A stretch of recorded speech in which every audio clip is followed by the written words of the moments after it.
Здравейте на българската публика. Hi to everybody. The presentation is going to be in English because of the international presence here.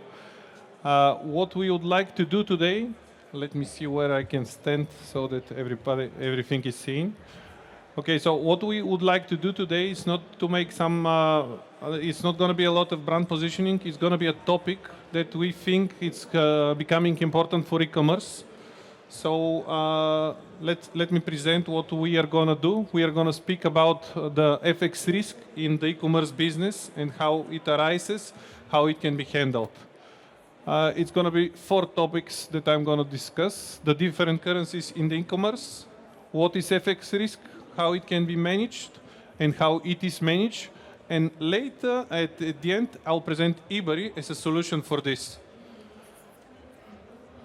So, okay, stable. So, when e-commerce grow and when they start selling internationally, they deal with a lot of currencies. Even in CE region, there are more than 6 that you can count, and companies are getting exposed to the FX, to the different currencies, and they need to handle with them. There is advantages of working with a lot of currency. There is also disadvantages. The main advantages are ability to reach more markets and more customers. So that if when you're open to work not only with leva or in euro, but with other currencies, you open yourself to other markets, to see their culture, to sell in their currency.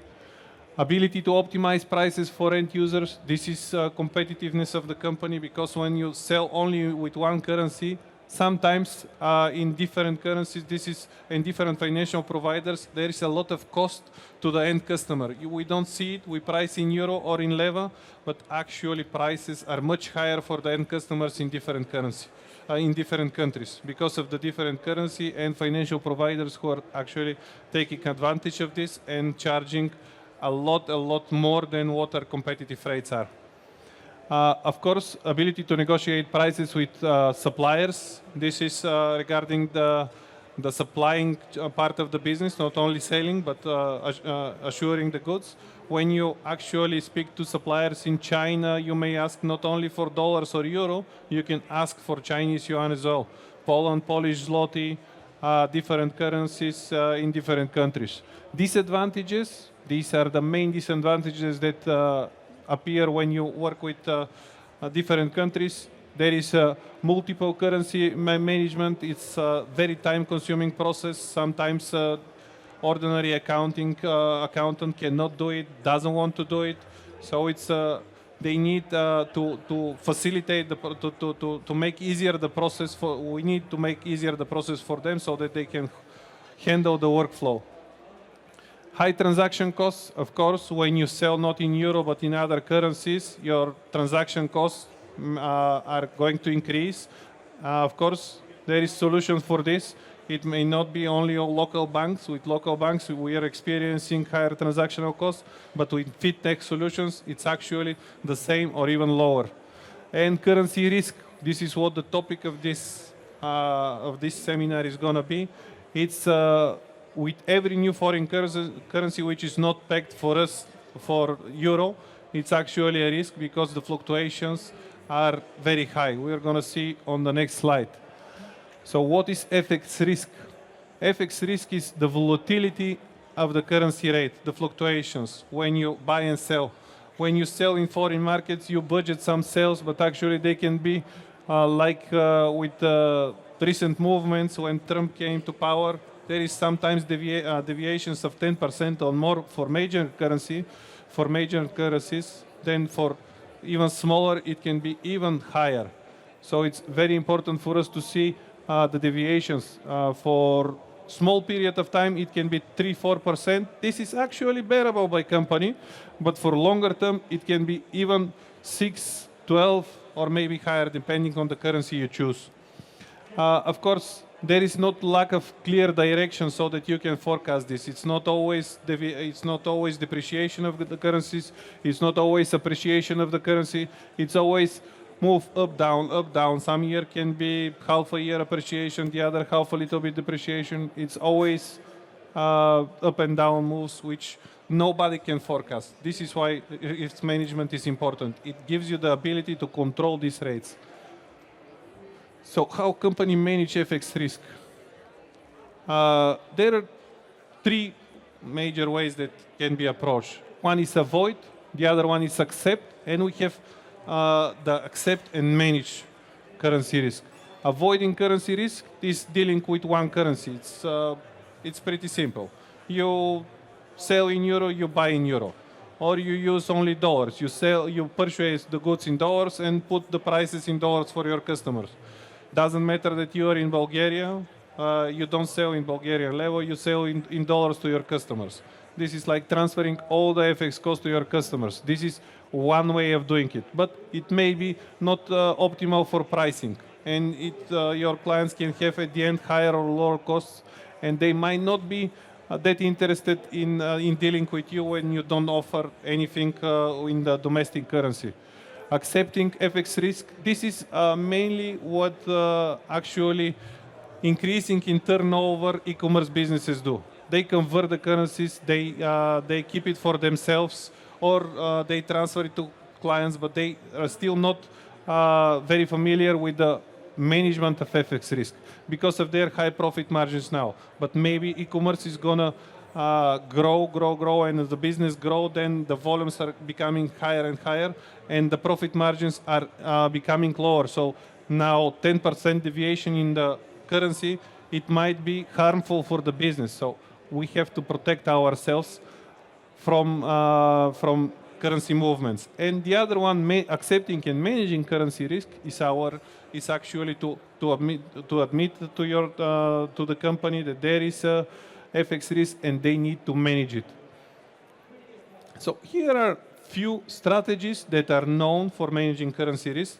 There is a lot of products that the presentation was going to be too long, so I left it for us to discuss if you are interested in a later stage. But main products available for the Bulgarian markets and offered here locally are fixed forwards, flexible forwards, dynamic forwards.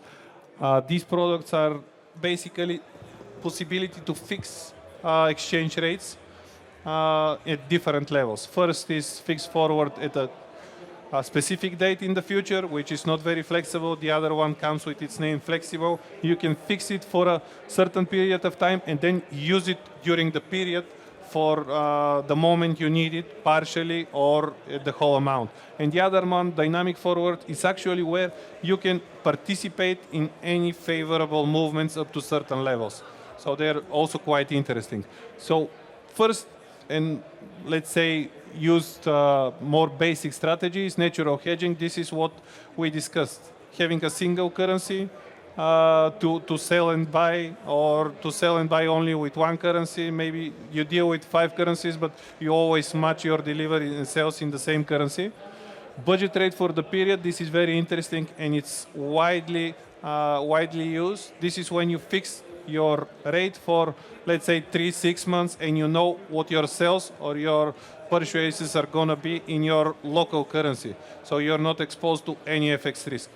You have the final rate, you can budget normally. Invoice hedging, this is more for mature companies where they have a lot of invoices for supplies that they pay. And this is used by them, invoice hedging, very clean. You have an invoice, you hedge it, you have it, you know the fixed rate. When it comes due, you pay it due to the fixed rate. There is no risk for you. No matter where the dollar or whatever currency is, you're hedged, you don't have risk. You know what in your local currency the cost is going to be for this invoice. Rolling hedging, it's the same as budget hedging for a budget period, but thinking for a longer period, thinking for not only 3-6 months, but actually rolling the strategy to 12 to 24 months and doing it on periods. Dynamic hedging, this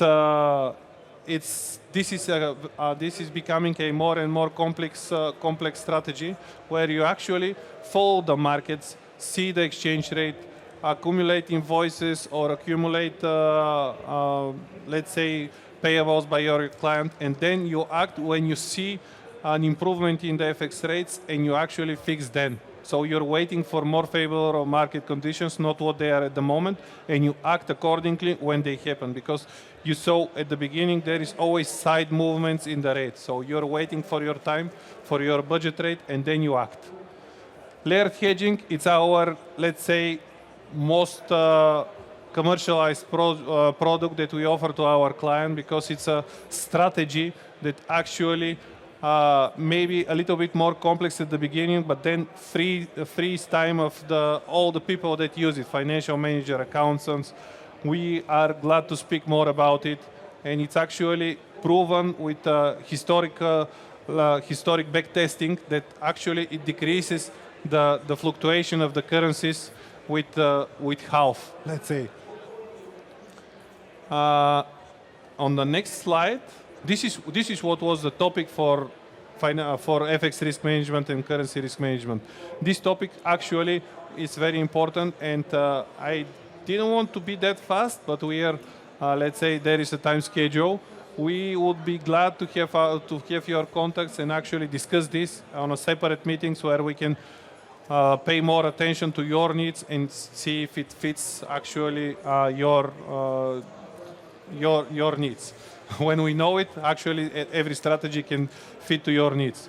So now the clicker, so now we are going to do a little bit branding, because actually what we spoke currently can be offered by a single partner. And Ebury would like to position itself as one-stop shop for e-commerce. We offer a variety of different products. We may say that we are one of the biggest fintechs in the world, and we offer possibility to go to a lot of markets. So please bear with me if it's possible to see one video, which is going to help in the presentation so that I don't speak, so that not only I speak, but we see it. Can we start it? No? Is it going to run?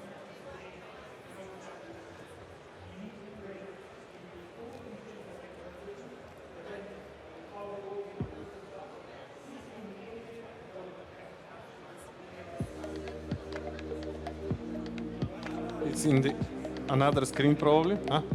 Okay.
Okay, so now I can move to the other side, to the other, okay.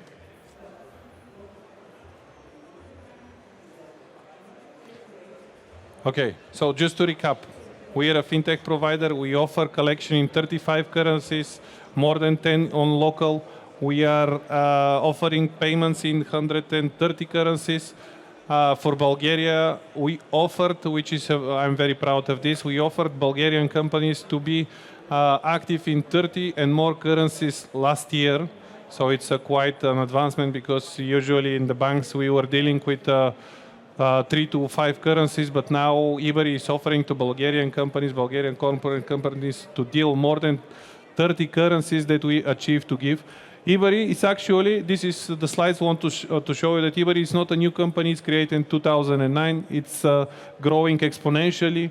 Since 2019, we have a Banco Santander, which is in top 3 banks in the European Union, in the Europe.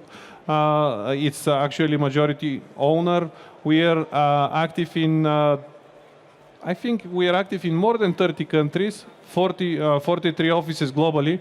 We are going to see it, and employees are actually above 1,800. Here is actually our global presence.